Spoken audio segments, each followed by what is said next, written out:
What's going on? You listen to King Cam UJUMBE Podcast and Jube Me's Message. And yes, we are here. Get you something to write on, something to write with.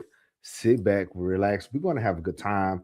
I hope all is well with you.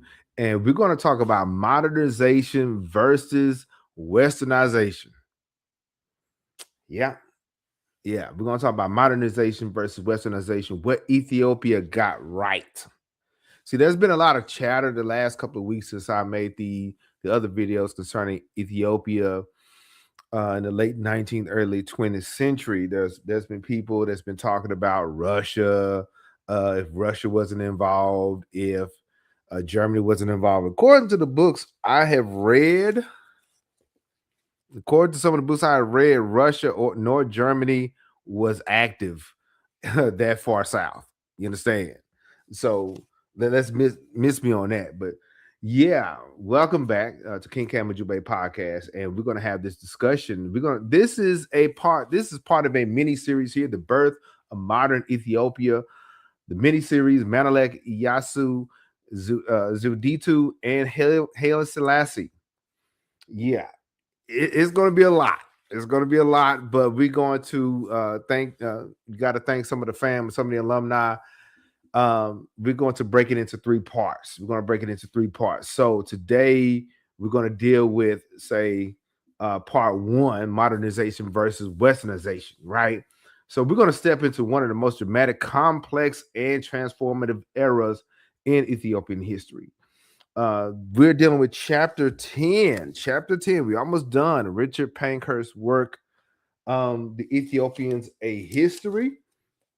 And he opens up the chapter by saying the last decades of Menelek's reign, which we're going to deal with, marked the beginning of Ethiopia's modernization, which had been among among other reasons why almost a century of internal or external warfare was happening.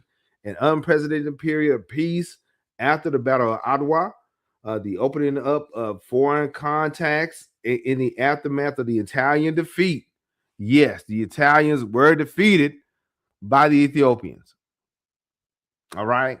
So yeah, we're gonna deal with that. We're gonna deal with that. So in a sense, this wasn't say only a policy change where they just changed paperwork. This isn't just say technology arriving at the gates and they move on. This is a moment in history where a thousand-year empire looks itself in the mirror and says, the world is changing and we should too. Right? And if we're going to survive, we have to make it happen. What's going on, Sister Linda? What's going on?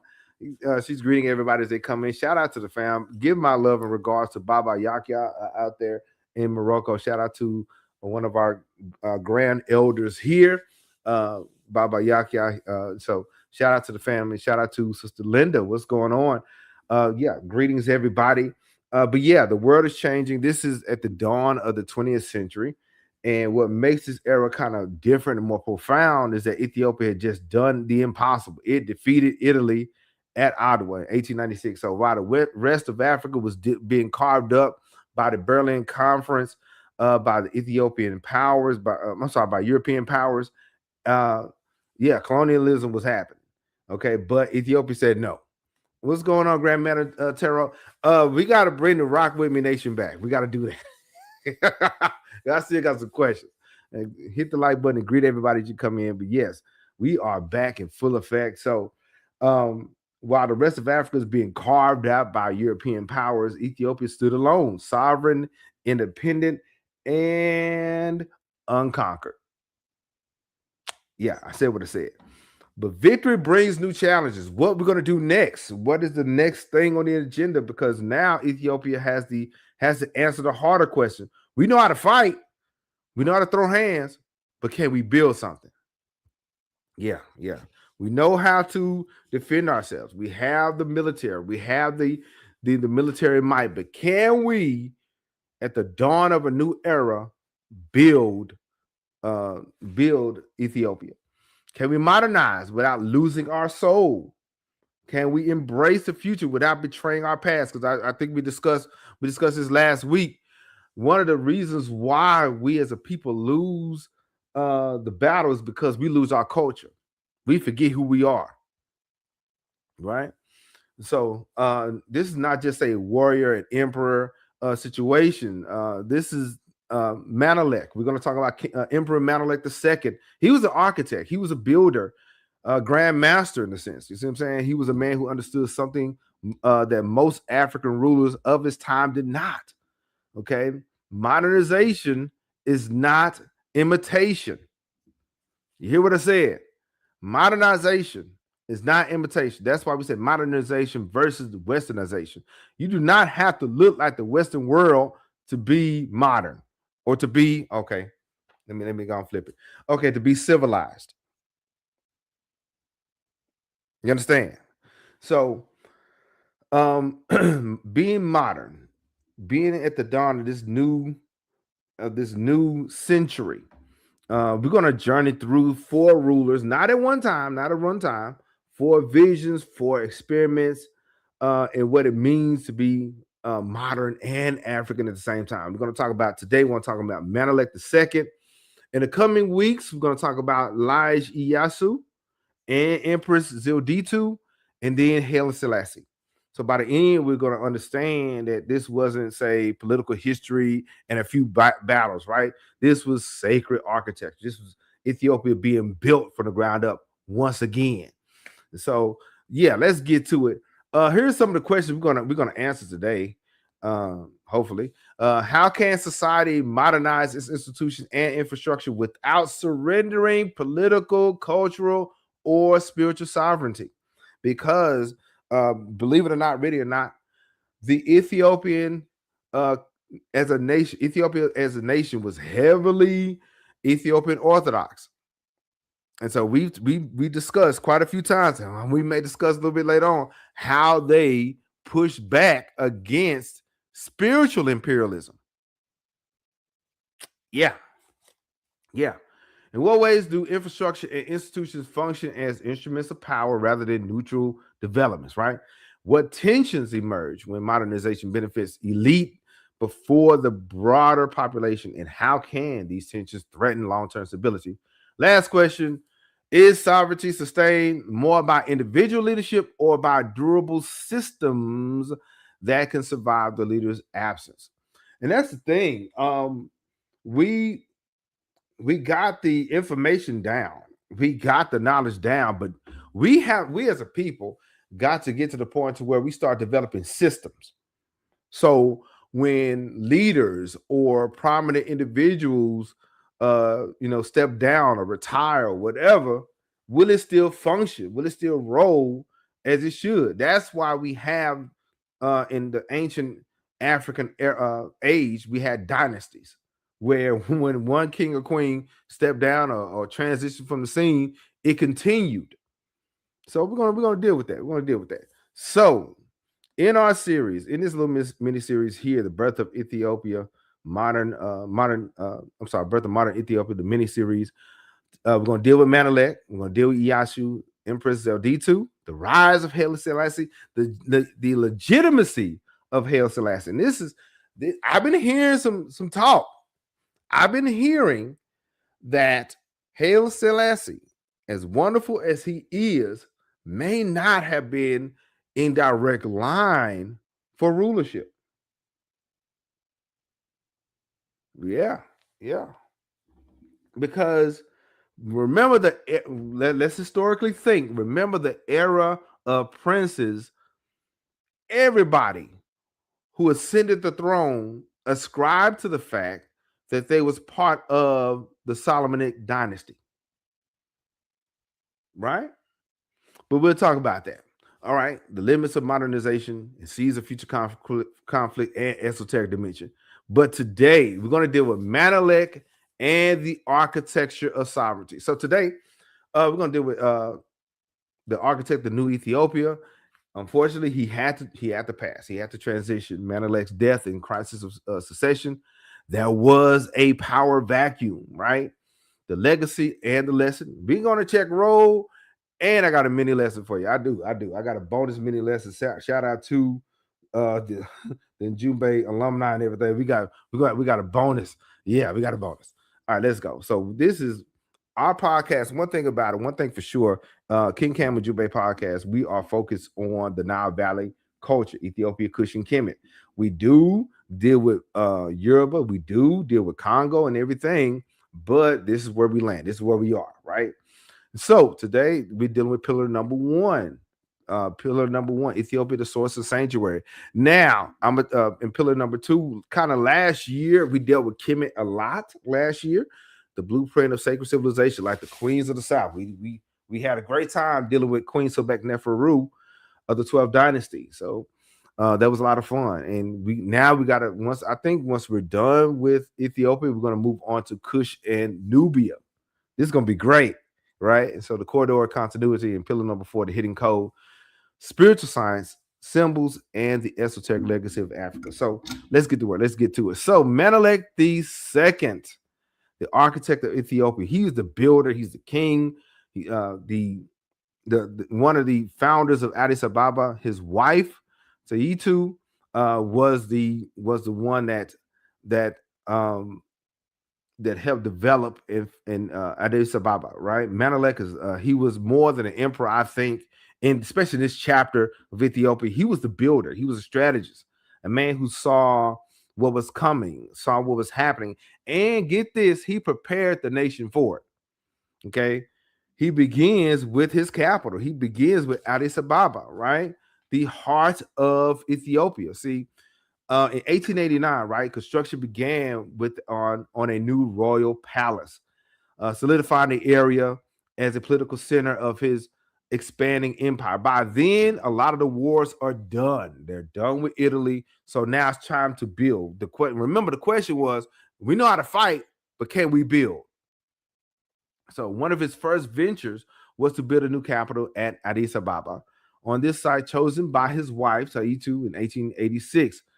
By the late 1890s, the city was growing out of the ground like a prophecy, right? Menelik transforms Addis Ababa from a royal camp into an actual modern capital, right? So by 1910, Addis Ababa had a permanent population about, say, 70,000 people, with tens of thousands more residing there temporarily. So think about this growth, how large this place is, from just a settlement on a plateau to 70,000 people, to a city in just like 20 years. Wow. So Menelik, he wasn't, say, focused on the here and now, right? He saw into the future. He saw what was happening next. He saw what was going to happen. So he saw the future generations, right? Emperor Menelik II was forward thinking. He was a progressive leader who recognized the importance of a modern and well-planned capital for Ethiopia's growth and development. This is the picture, by the way, for the fam. This is a picture of modern day Addis Ababa. One day I'm going to go. I'm going to go and drink the coffee and all the things. But yes, this is Addis Ababa. All right. So he envisioned Addis Ababa as a place where both traditional and Ethiopian culture, traditional Ethiopian culture and modernity could exist. Okay. So how he's going to do that? He had to make an infrastructure. He had to put an infrastructure together. Okay, infrastructure connected to empire. Menelik, he brings in, get this, he brings in new roads, connecting the provinces that had been isolated for centuries. He built stone buildings, replacing temporary structures. He built bridges spanning rivers that had divided regions. Telegraph lines, you need to communicate, okay, across vast distances. Workshops for firearms, textiles, and tools, mills, and manufacturing spaces. So he put an infrastructure in place. This is the system. That's why we call him the architect. He developed a system, new roads, stone buildings. If you're in the DFW area, you seem like they're always and forever building the freeway or the roads out here, right? So infrastructure, okay, telegraphs and communications, workshops for firearms. So they have modern weapons, but they need to know how to use them, right? mills, and manufacturing spaces. Now, because what was happening, the reason why the roads were so important was Ethiopia, for those who don't know, is mountainous, is vast. And it's gonna take you some weeks to get from point A to point B. So, by mule, right? So for centuries, this geography had protected Ethiopia from invaders, but it also isolated the people from each other. So regional lords ruled like independent kings. Messages took months. Trade was dangerous and slow. But with the telegraph, that could change everything. That's like the modern day, like nowadays, the text message. Get that immediately, right? A message from Addis Ababa could reach Harar in hours instead of weeks, right? Instead of, some people going by mule or horseback to send a letter in, right? Yeah, the telegraph. That is the modern communication device. That is something that they needed. Okay, the empire needed. They say, well, we don't need. Yes, you do. You need communication. You need to be able to talk to the people and tell the people what's going on, what's happening, right? Innovations introduced in the reign of Menelik, which constitute the first stage in breaking down the long isolation of Ethiopia, include the telegraph and telephone services, participation in the International Postal Union. Okay, they started writing letters and introduction of postage stamps. So they not only had the telegraph, they start sending letters to and from throughout Ethiopia. So suddenly Ethiopia wasn't, say, a collection of regions anymore. It was becoming a nation. So, but we need to be able to get to point A from to point B, and we don't want to use the mule or a horse. So we got the railway, right? The railway, Ethiopia's lifeline to the world, right? I think this was his boldest move. Okay, but you got to pay attention to the strategy. You got to pay attention to it. He did some things that very few African leaders could do or have the gumption, the gall to do, right? So say on February, but before we get into that, if you want to learn more about Ethiopia, Kemet, and Kush, like and subscribe for more. Let's get it. So if you want to learn more, subscribe. Let's go. So on February 11th, 1893, Menelik issued a decree to study the construction of a rail line from the new capital city of Addis Ababa. So they want to study how to make this. They want to do it for themselves. They want to do it themselves. Like, but Burkina Faso captain is now, he said, we don't need your cars, we don't need your tanks, we don't need none of your things. We're going to learn how to do it ourselves. Yeah, that's sovereignty. That is power, right? So in 1894, Elijah and his French associate Leon Chauffenux founded the Imperial Railway Company of Ethiopia with its headquarters. Guess where? Now the title says the Imperial Railway Company of Ethiopia, but it's located in Paris. So y'all already know it's a problem. You already know it's a problem, right? So the company received a 99-year concession to operate the railway. In return, okay, here's the favor. In return, they're going to give Menelik shares of the company, shares of the company, and half of all the profits in excess of 3 million francs. Do you guys see the problem?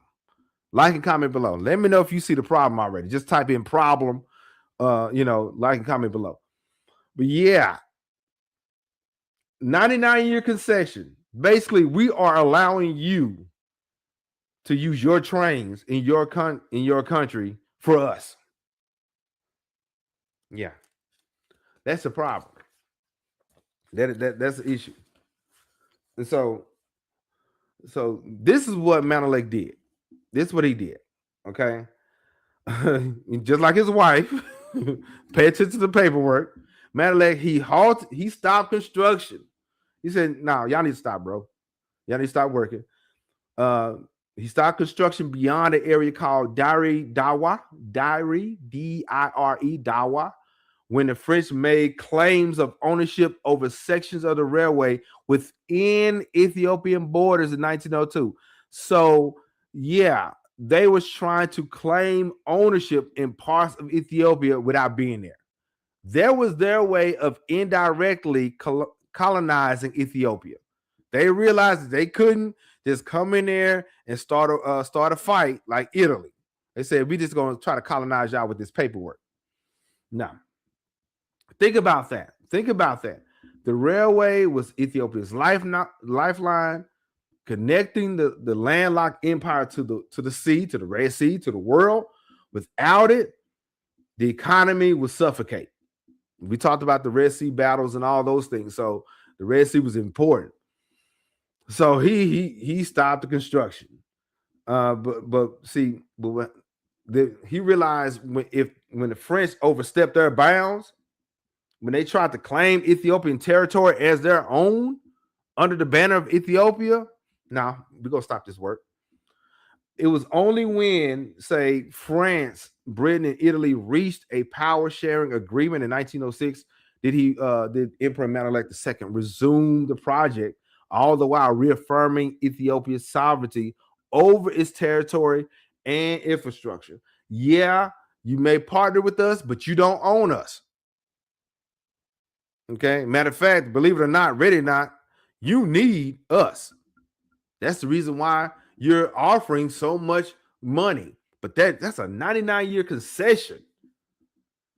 They said we're gonna allow you to operate your railroad. You're gonna kind of use our materials and all this kind of thing for the next century almost. That kind of reminds me of sharecropping, low key. Think about it, Black History Month. Think about it. We're gonna let you farm the land here. We're gonna let you use the tools, but you're gonna give us 2/3 of your profits, and then you owe us some money, and you're gonna owe us. Now, that's not how it works. That's not how it goes. So, yeah, he said, no, we're gonna get this right. So basically, the message was clear. You can build in Ethiopia, but you don't own Ethiopia. The railway runs on Ethiopian terms. That is power. That's sovereignty. So in 1917, it was finally connected to the port of Djibouti by railway, linking Ethiopia more directly with international trade and communication. And so there's some other things. Okay, modernization. Remember, modernization versus westernization. Okay, we can be modern, but we don't have to look like the Western world. Next focus is electricity, currency, and ministries. Okay, we need to be able to turn the lights on, right? Emperor Menelik II's appetite for innovation didn't just stop with trains. Under his leadership, under his rule, Ethiopia saw the introduction of electricity, the telegraph, the telephone, motor vehicles, plumbing systems, technology that changed urban life in Addis Ababa. He built the capital Addis Ababa from, say, appropriated Oromo land and created a national currency. What they say in that movie, Coming to America, this man got his own money. And that's nice. That's a nice gold coin right there. That really is. That has the image and likeness of Emperor Menelik II with the Lion of the tribe of Judah on the obverse, right? So before Menelik, Ethiopia had no national currency. Trade was done through barter, or the Maria Theresa thalers, or the Australian. They basically use Australian money to as an exchange, as a medium of exchange. No, we need our own money. They think about it. They've been an empire for well over thousands of years, and they just now printing their own money or minting their own money. Well, so the modern state needs monetary sovereignty. So Menelik, he created Ethiopian coins. Of course, the coin is backed by their resources, which is gold, silver, and everything else. It was stamped with his image, circulating throughout the empire, right? And so Menelik further worked to develop a national infrastructure by building schools and making travel more accessible and comfortable through the creation of the trains. He also made sure that people could remain in contact through a postal and telegraph system. We talked about that. He also established ministries, okay? Not yeah, not in like the Western term like church, right?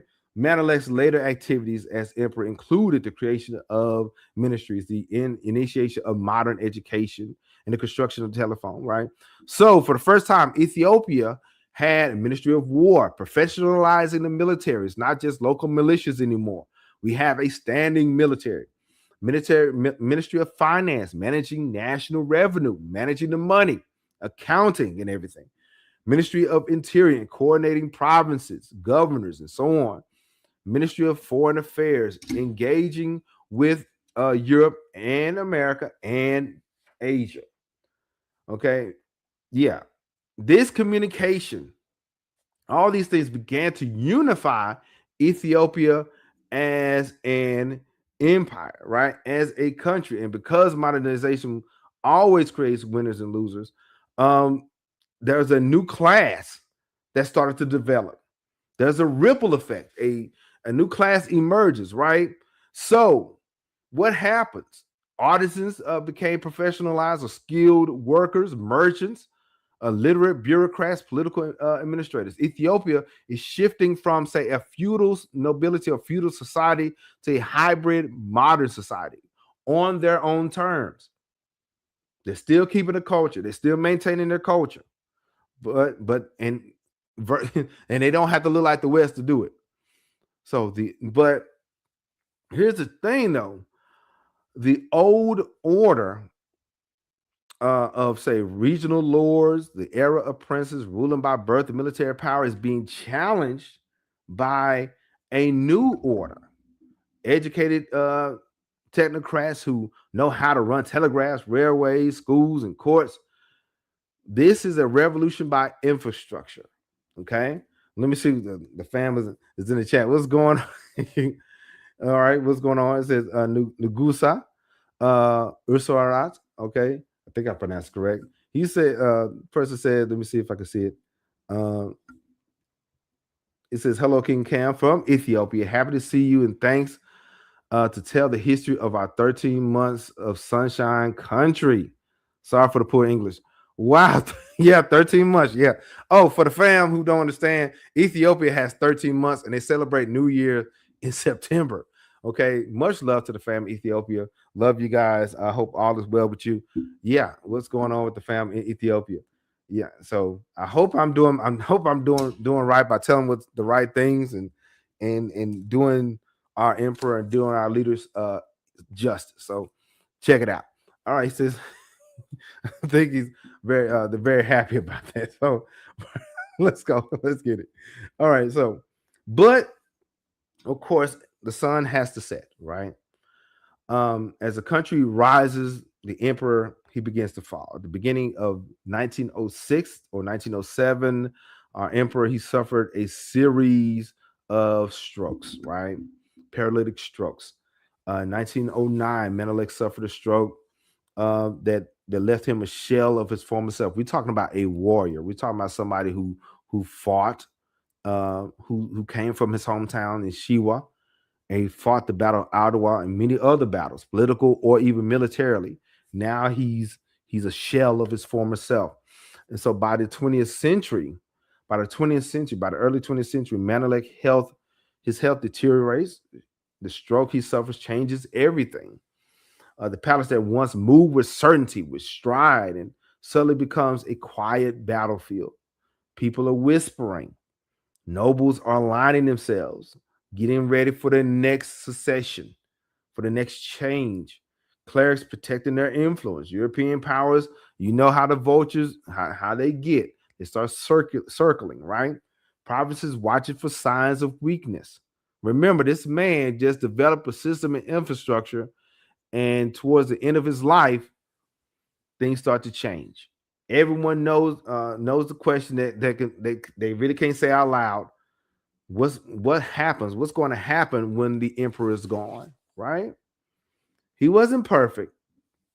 Okay, he was not perfect, but he was the anchor that Ethiopia needed. Okay, and his strength, as his strength faded, Ethiopia feels the shaking of the storm coming. Right, and get this, Richard Pankhurst in his book, he describes this as a tripartite conversation. Okay, tripartite conversation. That means there was a silent power struggle. He breaks it down in a moment that defines secession crisis. The tripartite conversation was between Empress Taetu Batol, his wife, Ras Tesma Nadu, and the line of Ras Mekanen. Okay, so it was between these three. Okay, between these three, his wife, okay, strong-willed, traditional, protective of the imperial authority and the imperial majesty. Then we have Ras Tassima Nadu.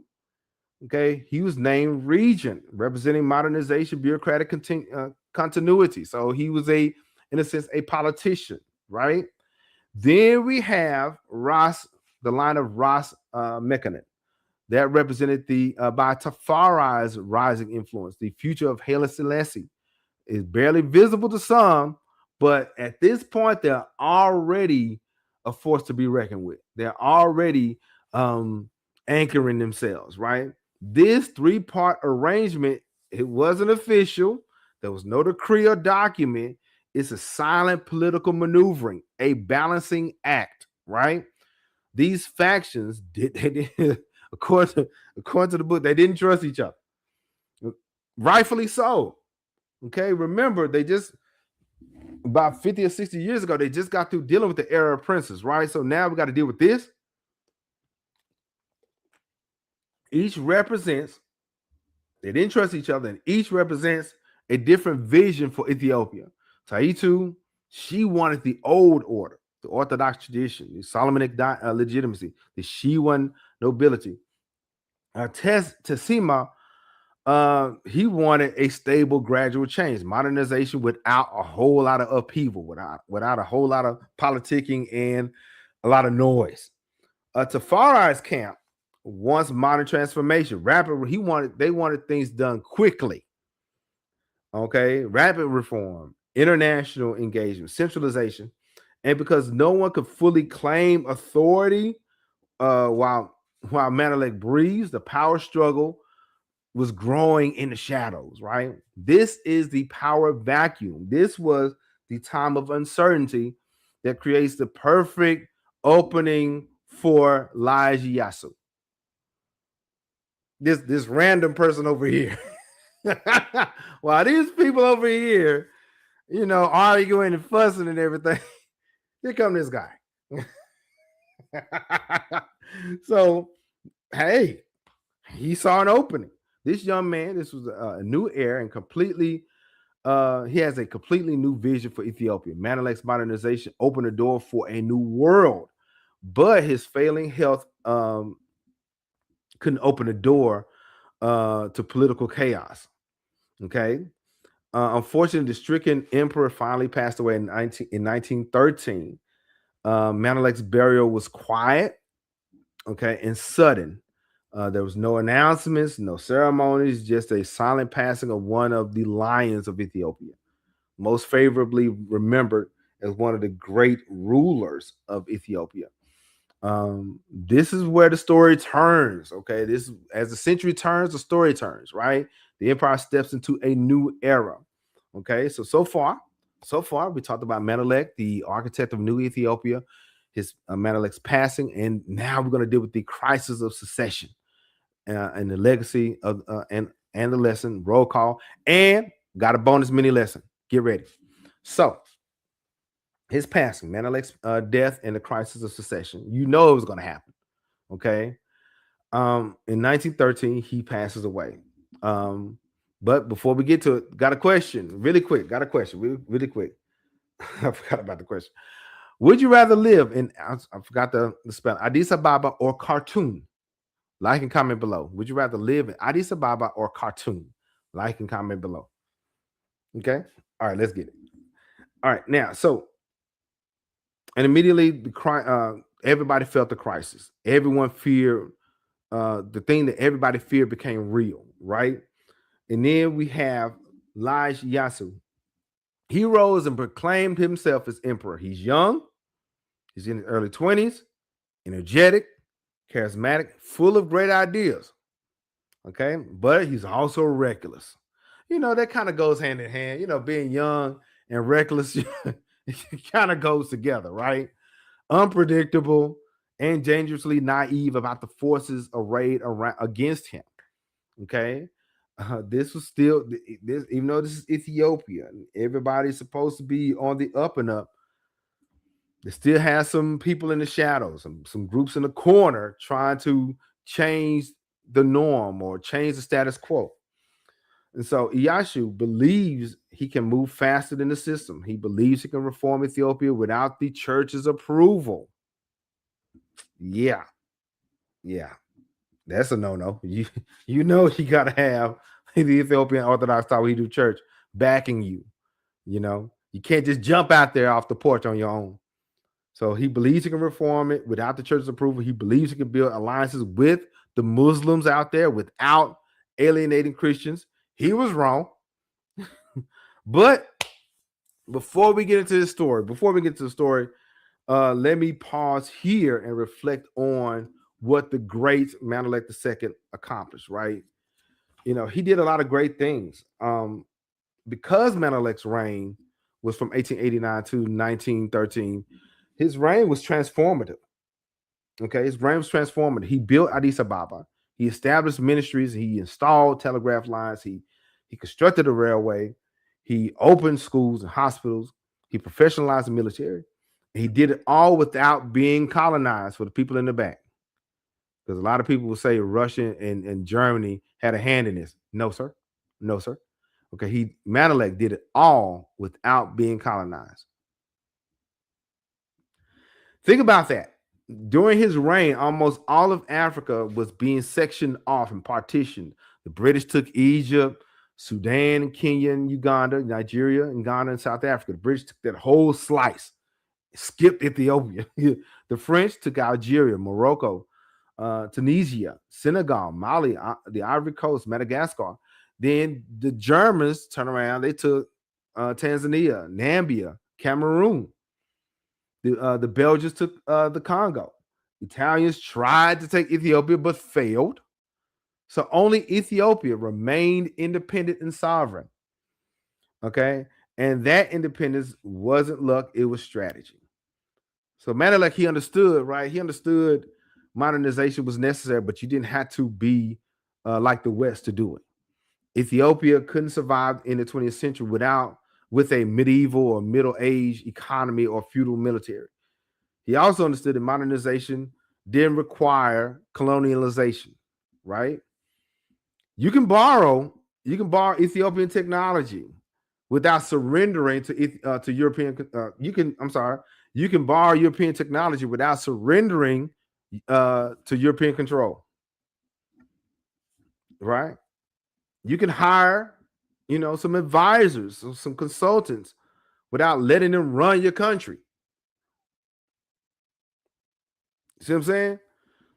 You can take European loans without selling your soul or selling your sovereignty. That was the architecture Menelik built, right? A modern state rooted in Ethiopian soil, a government that can engage the world without being dominated by it. Okay, but here's the sad part. Here's the tragedy. Menelik, he built the structure, but he didn't finish the foundation. Yeah, he built the structure, but he didn't finish the foundation. The tensions he managed between the old and new era, between church and state, between nobility and bureaucrats, didn't disappear when he passed away. They exploded. And the man who inherits all of this unstable empire, is unfortunately Iyasu. Okay. So, the lesson The legacy and the lesson. Let me go back and deal with this real quick, because this is not just say Ethiopian history. This is African history. This is a case study in African sovereignty. Menelik faced the question that every modernized society faced: how do you adapt to a changing world without losing yourself? How do you change without losing who you are? Matter of fact, we as individuals need to ask that question sometime. How do we change without losing the essence of who we really are? Change is good, but when you change who you are completely, no, that's not good. So his answer: negotiate. Don't reject everything foreign. That leads to stagnation, right? Don't accept everything foreign either. That leads to domination. Negotiate, borrow, like we would say, eat the fish, eat the meat, but pick out the bones, right? Borrow what's useful. Reject what threatens sovereignty. Adapt on your own terms. But here's the thing. This is some of the things that he got right. He centralized the power without destroying regional authority, because he still had regional princes. The nobility still had influence. The provinces still had governors. But ultimate authority rested in Addis Ababa, in the seat of power. Okay? He modernized infrastructure without surrendering control. The railway was an example. It ran through Ethiopia, but Ethiopia owned the route. The bank operated in Ethiopia, and Ethiopia maintained and kept its own money. Technology served Ethiopian interests. He respected tradition while embracing change. He built schools but didn't attack the church. He hired European advisors but didn't let them dictate policy or run anything. That's the issue sometimes when we see that with some of our organizations. We would not only welcome the Wazungu, we will not only welcome them in, we will have them sit at the head seat at the table. No, that's not how it works, right? He hired European advisors but didn't let them dictate policy. He honored Solomonic legitimacy while creating modern institutions. He used alliances. He did shake hands, right? He used alliances. He played European powers against each other. He signed treaties, but always with escape clauses, or his wife would tear the paperwork up. He accepted help, but never dependence. That's the architecture of sovereignty, right? So, but here's what he didn't finish. Succession. Who was going to take over? He didn't establish a clear process of transferring power. When he died, the vacuum created chaos. We see that throughout the last couple of centuries in Ethiopian history. We see during the era of princes, nobody really knew who actually had total control until somebody took total control. There was an issue with the elite consensus. The nobility, the church, the bureaucrats, the military, they all had different visions for Ethiopia's future. Menelik held them together by force or by personality. By force, and like I tell my students at the high school, by force or by finesse, right? But after he's gone, this also fractured. Popular participation, modernization benefited the elite first. Schools, hospitals, railways, telegraphs were mostly served Addis Ababa and a few of the major cities. The rural majority, they didn't benefit. And this created resentment. Okay.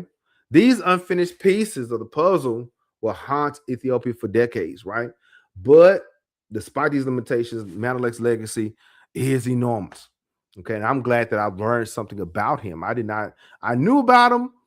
I knew him by name, right? But I did not know the ups and downs. I did not know the things that he went through. And he proved that modernization without colonization was possible. He proved that African leaders could engage European powers without being conquered.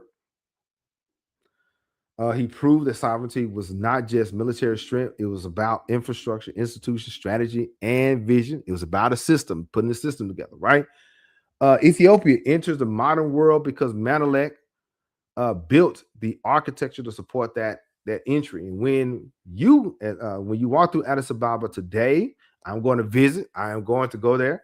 When you see the government buildings and railways or schools and hospitals, you're walking through a world that Emperor Menelik built. So we started with the question: how does an ancient civilization modernize without losing its soul? Right?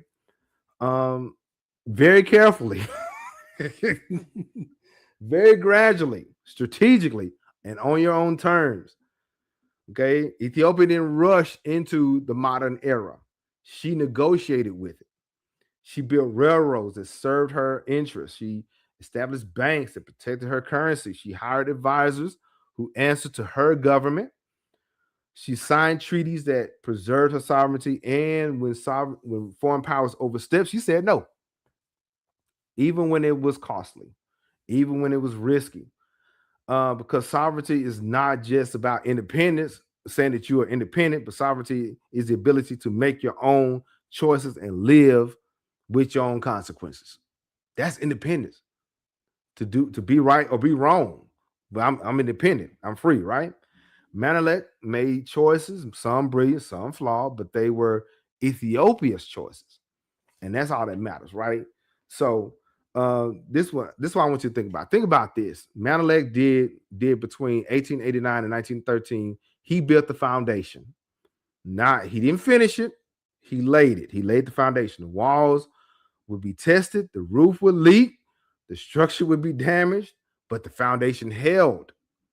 Okay, the foundation held. All right. And when Mussolini's Italy invades Ethiopia in 1935, Ethiopia had the power and strength to fight back because Menelik II built an army. When the League of Nations betrayed Ethiopia, Haile Selassie could speak to the world because Menelik II had established diplomatic relationships. When Ethiopia needed to rebuild after liberation in 1941, the infrastructure was still there because Menelik II had laid the groundwork. That's a legacy, y'all. It's not perfection, but it is a foundation, right? So check this out as we end this part, because we got a bonus. We got a bonus coming up as we end this. This is my challenge for you. What are you building that will outlast you? Like and comment below. What are you building that will outlast you? We said this quite a few times. We're planting shade trees that we may not sit under, right? What infrastructure, physical, intellectual, spiritual, are you laying down for the next generation? Because that's what sovereignty looks like. It doesn't happen overnight. It happens over time, right? Not just freedom in this moment, but capacity to remain free throughout the generations, right? Menelik understood that. And Ethiopia is still standing because of it. So now, check this out. All right, that's modernization versus westernization, what Ethiopia got right. But here it comes next week. I think about this time next Monday, we're going to talk about Iyasu and Empress Zilditu. Yeah, the interrupted transference of power and the political crisis that almost tore Ethiopia apart. Yeah, we're going to get into that. And not only that, we got to deal with Haile Selassie. Haile Selassie and the hidden code of modern power, 1928 to 1931. So with Iyasu and Empress Zilditu, we're gonna talk about the interrupted reform and elite resistance and holding the empire together. And then with Haile Selassie, we're gonna talk about his rise, the legitimacy question I had, because almost every Ethiopian leader, no matter what clan or group, said that they was part of the Solomonic line. Okay, his constitutional role, spiritual strategy, and the limits of modernization, right? So now, if you want to learn more about Ethiopian Cushion Kemet, like and subscribe. So today we dealt with Pillar 1, Ethiopia, the source of sanctuary. And I forgot, we got some books. Okay, we got some books. An African History of Africa. Okay, the Orthodox Church of Ethiopia by John Benz. The updated edition of Ethiopia, History of Ethiopia by Harold G. Marcus, The Ethiopian Borderlands by Richard Pankhurst. And this is the book that we're on. We're almost done with it. The Ethiopians of History by Richard Pankhurst. Let me see. There's people that's hitting the like button and chiming in. What's going on? Oh, you came just in time because we got a bonus. We got a bonus. Shout out to the fam. Now let me remove this, and I'm going to add this. Now we have a bonus. Shout out to the fam. We have a bonus segment. This is my book. This is a revised edition, The Crusades and Jihad in East Africa, an untold history of faith, resistance, and power. Thanks to the alumni, I haven't checked roll neither. Thanks to the alumni and the UJUMBE members, we got a bonus episode. We got a bonus segment right here. Okay, so I got a question. What do you think? What do you think about when you hear the Crusades? Right? What do you think about when you hear the Crusades?